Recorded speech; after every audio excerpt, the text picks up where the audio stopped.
Welcome to the Shadow's Maw. I am Marcus Shadow, and I have returned this holiday season to show you all the light. And yes, it is holiday season, so that can only mean one thing. It's Christmas special time. And the Christmas special this year is going to be a review of Santa's Sleigh, starring ex-pro wrestler Bill Goldberg. Joining me for this review, we have Chriz, aka The Mole. Hello. And my good friend Richter Hammer.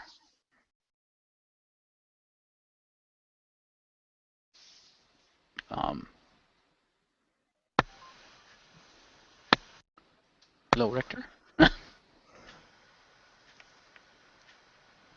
Is Richter there?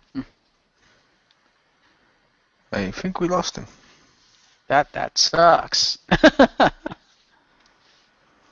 Oh, he might have real life. Don't. There he I'm is. not He'll sure. be back. But El Hamo. Oh yeah, he disappeared. He did disappear. Hopefully he'll come back. But anyway, while we're waiting for him to come back, I will go ahead with the introductory stuff for Santa's Sleigh. There he is. I was about to type to him. He left the hangout in case it did the glitch it did to Pew the other week, where she could see everyone in the room, but no one could see her. Fair enough. Hello, Rick. Hello. Now, Welcome back. Okay. Is my microphone working now? Yeah, I can hear you just fine. So yeah, all I did was introduce you. So say hello to the good folks. Hello. Alrighty, so Santa's Sleigh. It's a slasher film about Santa. It was filmed in 2005 or released in 2005, starring Bill Goldberg as said Santa Claus. And it's basically take Friday the 13th, remove the sex, and swap out Jason for Santa Claus, and there you go. The story of Santa's Sleigh is actually kind of clever. I actually kind of liked it. I really like this movie. It is rated M, so, put the kiddies away. It's not, and I repeat, not a family film.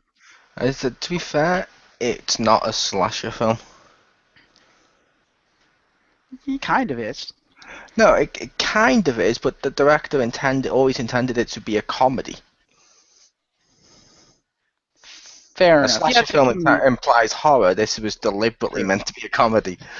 Right. Well, it's a parody of a slasher film. Let's put it that way. It is a comedy in some respect. It is meant to be funny, and it is actually funny, really funny. But yeah, if they pay homage, I mean, it's obviously a big homage to like Friday the 13th, but they also do a big homage to films like Psycho. So you can see the horror elements in it. But the story of Santa's Sleigh is, as I alluded to, a very clever one in my opinion, and it's basically take the myth of Santa Claus, the legend of Santa Claus, and turn it on its head. In this film, Santa is the brother of Satan, who got his ass kicked by an angel and basically sentenced to 100 years of being nice on Christmas, which is when he gets his powers. And the movie takes place 100 years after he got his ass kicked. So yeah, time's up. Santa goes on a killing spree. And main character has to stop. Is it 1,000 years? Okay. I thought it was 1,000. I thought it might was be 1,000. Okay, my bad. It's 1,000 years. It's a lot of years, and Yeah. Santa's now loose on Christmas on a killing spree, and main character has to stop Santa from killing everybody. Hijinks ensue. Now, I didn't know what to expect going into this movie. I saw the trailer, and thank you to Chriz the Mole for suggesting this movie, because this movie is awesome. You're welcome. But yeah, I saw the trailer, and I was like, what is this? Then I watched the movie with Richter Hammer, and I think I can speak for both of us and say we loved this movie. It was hilarious. Yeah, it's really good. Now, the thing is, this movie, you could tell it was a B-rated, basically a B-rated slasher fic. It was, comedic slasher fic, parody slasher fic. And you knew exactly where the budget went. It went to 4 out of the 5 big-name actors they got that they killed off in the first 10 minutes of the movie. And, of course, Bill Goldberg. But yeah, let's go right into it. I really enjoyed this movie. I thought Bill Goldberg did a great job. I thought most of the actors and actresses did a really good job. I like the main character. And come on, Robert Culp, man. Robert friggin' Culp. He was awesome. What did you guys think? I like this. I like the film. It was clear from the get-go, in my opinion, that this film was obviously made by someone who wanted to make a Christmas film for Yes. more jaded or adult people, and that's pretty much what he did. That's why there's loads of homages in there, basically to classic Christmas stuff as well, like the claymation scene. Yes. Yeah, I love that when they're telling the backstory of Santa, and it's like, yeah, like Christmas story style. That was kind of cool. And like I mentioned to you as well before we recorded the other day, I mentioned to you that, yeah, I love the fact this film from the get-go wants you to know it's a comedy, don't take it seriously, by having him burst through the fucking chimney at the beginning and just kill everyone in more and more ridiculous ways. That's kind of funny. Yeah, it was completely over the top with its killing and stuff. Yeah, some of those deaths are great. They are. I love the flamethrower death. Yep. I also love the meta-ness of this movie, of the fact that this movie is not ashamed of the fact that its star is Bill Goldberg. I mean, it hits you over the head with the fact that it's Bill Goldberg. He kills people with like wrestling moves, drop kicking people through stuff, spearing someone through. I think it was the guy who runs the shop that the main character works at. He spears him through the display case. Just like, wow. It is not ashamed of the fact that it's Bill Goldberg. What are your impressions, Richter? I thought the movie was really funny. Like, I really enjoyed it. It definitely is lower budget, but it's one of those, like, ones where you see it and you're like, this is like fun. They enjoyed making it. It wasn't super serious, and it didn't need to be high budget. It was one of those ones you still enjoy. One of those, like that like almost so bad it's good kind of thing.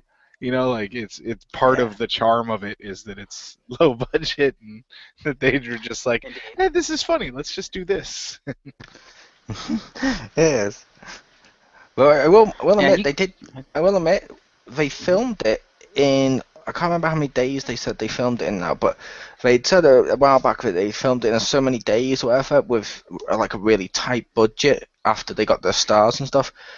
It doesn't look like, you know what I mean? It doesn't look like the made-for-TV films that have higher budget. It actually looks pretty damn good. It's like, that's awesome. It looks good, and I will say I do love the chick that's in it. The main female? Yeah, what the hell's her name? Emily DeRaven, or DeRaven, or however you pronounce it. The girlfriend. Yeah. Yeah, she's cool. Tess from Roswell. Or Belle from Once Upon a Time. Yeah. Or that chick from Lost. I didn't ever watch Lost. I don't know the chick's name, but chick from Lost. Yeah. Yeah, they got some good actors and actresses for this, actually. And you're right, it does look very well done given the budget. You could tell the people making this movie, knew what the hell they were doing on the technical side, but you could also tell that they had a love for what they were parodying. And and that's the only way you're gonna get it right when you're trying to parody something like this, is if you have a passion for it and you love what it is you're parodying, then it's gonna feel right. They also do simple things too in there, which just amused the shit out of me.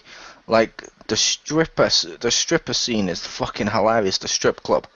Yeah. But the reason it's hilarious, it would still be equally hilarious. However, I found it more hilarious that Santa wipes down the fucking pole before he grabs it because he doesn't want to touch it after all those people have been on it. Yeah, Yeah. I'm like, that's genius. I also love that Santa doesn't have a reindeer. He's got like an ox or something. Yeah. It's like, wow, this is like War Santa. You could tell Bill Goldberg had a blast doing this. You could tell he was having fun. You could tell they were all having fun, but he was having way too much fun. He was. And am I the only one who wants a sequel to this thing based on how it ended? A sequel could be fun.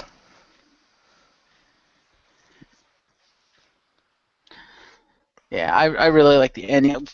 Richter and I did not see the ending coming. In fact, I had a feeling there was going to be a post-credit scene, but I didn't think it was going to be anything too special. And Richter had gotten up to like put dishes and stuff away because we were eating dinner, and we just hear, "Who's next?" And we pissed ourselves laughing at that point. It was so unexpected, so wrong, yet so right because it's Goldberg.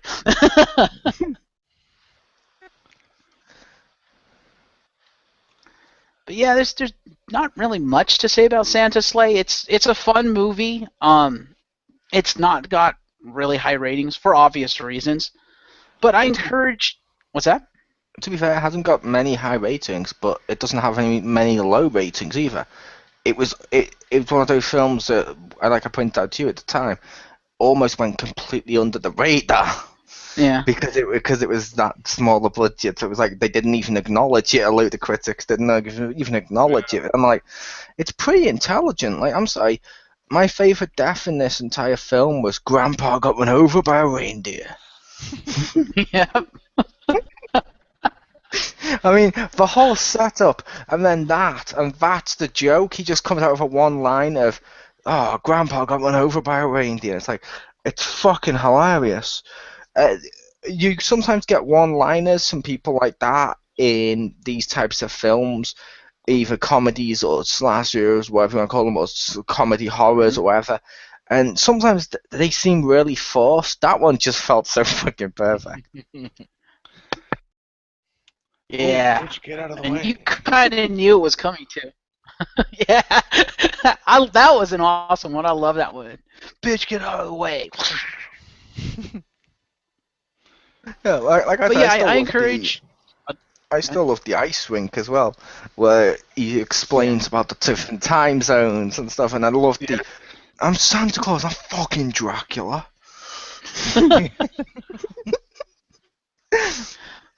I love the line that you pointed out to me that you loved from the girl. Where she goes, "Scary and educational." Which is amazing, because, yeah, now this, I will admit, this was before she was in bigger roles, but I think she'd done Roswell before this, which I love Roswell. Season 3, not so much, but I loved Roswell. However, it was never a massive runaway success, but after this, now you can see her in ABC's Once Upon a Time playing Belle from Beauty and the Beast, and she's one of the most loved characters, and it's awesome. Nice. I do kind of want to see that show. But yeah, as I was saying, I do encourage anyone listening to check this out. Given the fact that it's kind of a B-rated slasher parody and it went kind of under the radar, you can find it for cheap. Like, I rented it off of, I think it was Amazon Prime for like $3. You could buy it new for like $6. So, and it's well worth the money. If you're into these kind of movies, it's well worth it because this is a very fun movie. Doesn't take itself seriously, so you shouldn't take it too seriously. And for a B-rated movie, I mean, you don't expect this kind of acting from a movie like this. I'll be honest. Nope. I will also say as well, it also gets a lot more leeway as well because it's a Christmas film. I can't think of any Christmas films that I would exactly put as an A-list film, except for maybe Die Hard. Right. Yeah. Also, the music. That's not that A-list. It's fucking Die Hard. It gets an award just for being fucking Die Hard. That needs to be a category at the Oscars. Fucking And the award for being Bruce fucking Die Willis Hard. Award. Yeah, and the award. The Yippee-Ki-Yay Award. Yeah, the award for being fucking Die Hard goes to no one this year, and there's Bruce Willis. But there's a sequel. It's not fucking Die Hard. That'd be hilarious. I would pay to see that. But yeah, as I was saying, also another thing we didn't mention about this, the music. The music is genius. I love the like heavy metal remixes of like classic holiday music. It so worked for this movie. It is. And I want to say, all the characters as well seem really nice. Some of them are a little idealized, but some of them are really nice. Mhm. Like, I'm sorry, oh yeah, okay, it wasn't quite because of copyright or whatever, but I still loved the fact she managed to go out on Christmas Eve and get into a Transformer. Yeah. That's awesome. Who doesn't like getting a Transformer on Christmas Eve? I bet you that. Let me guess. At that point, Rick, did you just scream at the TV, Mario? I should have. I also love her. I also love her father. That was also one of my favorite scenes of the movie, of when they're trying to shoot down Santa's sleigh, and you just see this massive rocket come out of nowhere. It's like, Daddy. Yep. It's like, yes. Yeah. And I think I think the film really did do a good job of everything. Like almost every part of this film is done wonderfully. Yeah. And it just works. Like I said, when saw the film first a few years back when it first came out, because I was really excited for that film, but I don't know why, I just was when they announced it, and it was wonderful. I was like, yay! Yeah. So yeah, please go check this movie out. You can, like I said, either rent it on your streaming services or purchase them. And I'd love to see this movie get, cult popularity here, maybe enough to get a sequel. Oh God! Based on recent trends, I know what will happen, Rick. Uh-huh. Hold me, because I'm picturing Santa's Sleigh 2, Uh-huh. starring Larry the Cable Guy. Oh God, no. No. If they do another Santa Sleigh, it has to be Goldberg. Goldberg is the only one who can play Santa in this franchise. Or Ryback. No, I don't think Ryback has, and I can't believe I'm saying this, I don't think Ryback has enough charisma. I think Goldberg has more charisma than Ryback. And I was just making a joke. Like I said, I don't think it will get a sequel, sadly. But it is a wonderful film. But I think it doesn't need a sequel. It had the ending, which was kind of like, so it could happen, more could happen. But it's not like, you know what I mean? It's not like it's like dying for a sequel. I think that's part of its charm. If you can buy it now, like years later, and it's still a wonderful Christmas film. Absolutely. Which, to be fair, I think the best Christmas films don't get sequels. That's right, Home Alone. You should have stopped when you were ahead. Yeah, that's true. Yeah. This is a good self-contained film. With they leave it open for a sequel, and they do it in a way that, like you said, doesn't scream for a sequel. Yep. Because sometimes you get down with these types of films where they get sequels and it's just like Jack Frost. That's another one you totally need to check out, Marcus. Jack Frost, awesome with the Killer Snowman.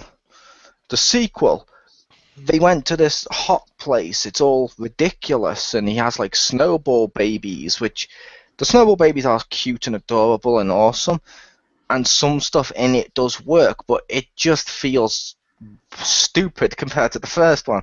And this is a franchise about a killer snowman. And you're making me. And I bought it with the first one. I'm like, okay, I can buy this. It's funny. I'm enjoying this. Like one part, he melts and then reassembles himself and goes, "Look, Ma, I'm a Picasso." And as the film progresses, he just gets more and more ridiculous. Like he gets fucking rocketed in the air, and as he's in the air, he screams out, "Oh, I can see your house from here," and stuff like that. The sequel was just too ridiculous, if that makes sense. Like they ruined what made the first one good, and I'm glad that doesn't happen with this. I didn't even know that they had a sequel to Killer Frost. They did. He has little snowball babies, Rick. Oh no. He becomes the sad snowman. That's his nickname. No, but yeah, like this one with how it was now, like I said, it just works. But I think there was one issue, possibly, that I don't know when it came out, that hurt this film. Okay. Around the time this film came out, or was announced, they announced Bad Santa by a bigger studio, completely different, but people see Bad Santa, Santa Slane, like, oh, okay, this one's the better one because it's a bigger studio, and this one got buried.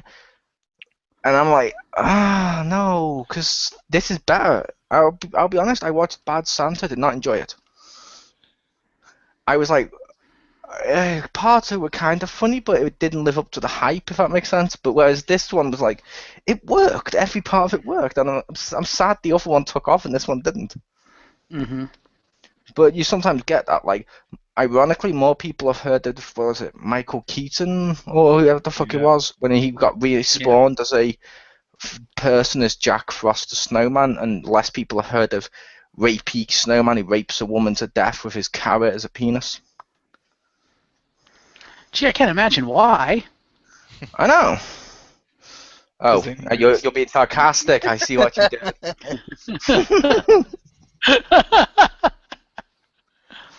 No, I'm kidding. Yeah, I know why, but it's like I thought more adults may have heard of the other one just because it's so ridiculous a concept. Do you know what I mean? People, I think, thought people would latch onto it, but no one did, which is unfortunate. But yeah, And I like also, Bad cover. Santa had the bigger name for their star, so yeah, that's probably the reason why that one. That's what I was talking about. It was by a bigger studio, bigger budget, bigger. Everything on that film was done bigger, but it was a completely different film. But yet, it still kind of felt like it hurt this one. Yeah, it did because it was the holiday. Yeah, absolutely. Even the cover looks better. Yeah. Like, I'll tell you what makes me sad, Rick. Mm-hmm. This has been seen by less people than the Santa Claus 3, in which Tim Allen's face looks so plastic and fake. It looks like fucking Meg Ryan's face after plastic surgery. Looks like her lips. Yes, Meg Ryan's lips. Bringing it back. There you go. We're bringing it back.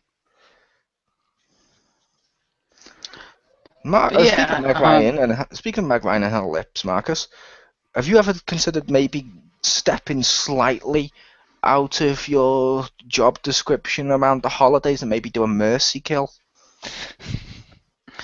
Wow. I know it's not quite the same as a flat-out murder, but a mercy kill. Come on, look at those lips. Wow. That's probably a no. Wow. Or he doesn't want me to mention mercy kills. He'll think about it. He will. Tonight he'll be asleep and just see the big lips and think, Joker? Oh, wait, no, Meg Ryan. Wow. Just wow. I'm not Satan Claus, okay? No one said anything about Claus, period. We were asking you to be nice during the holidays. Sure you were. We were asking you to be nice. We were. If we were implying he killed all year round, and we said just for the holidays do mercy kills instead of mean kills, that's been nice. Right. We'll just pretend that doesn't exist in Skype canon. This isn't Skype. Okay, well, Google Hangouts canon. Gooful Hangouts? Google Hangouts, yes. It's been enough of them. I think that'll about do it for the review. Do you guys want to go into your final thoughts and your recommendation of either rate it or buy, rent, or avoid? Go to Mole first. Like I said, I like this film, and it was pretty good. It was totally worth checking out. It was fun. It was silly. It was a little cheesy. It's everything you want from a holiday film, only without the fake niceness, which actually makes it sort of refreshing when you're older, or more refreshing if you're a little cynical or jaded or just got a warped sense of humor. And I personally liked it, which, yeah, I'd give it a rating of, I'd definitely say buy.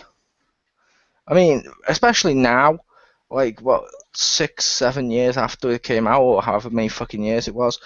It's maybe longer, almost 10 years. Yeah. It's basically so cheap now. It's like $8. It's totally worth it. Yeah. Totally worth $8. It's like $6-8. Yeah, it's about 9 years. Fair enough, Richter. It is definitely worth watching. I would recommend people watch it. It's very different. It's similar a little bit to normal holiday films, but it's very different. It has a good, unique, fresh take. And if you like fun times and laughing, definitely see it because it's just funny and it's just it's silly and it's awesome. So definitely, I would recommend seeing it. As to buying it versus just seeing it, I don't know, but at the very least, check it out and watch it, and then decide from there if you want to just buy it or if you're okay seeing it once. Fair enough, and I have to agree with both of them. As I said before, I really did like this movie. It's goofy, cheesy, slasher fun. I think that's the best way to describe it. It's comedy, it's slasher, it's actually got a pretty good story behind it, and the quality, the production quality is actually really good for a movie like this.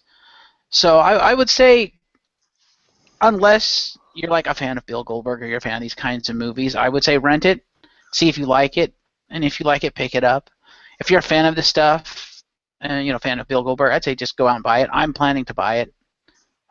It was good enough for me to say, I'm going to buy it because I want to see the special features. One of the special features says casting process. Yeah, given the cast of this movie, I have to see that special feature. Yeah, that'd be awesome.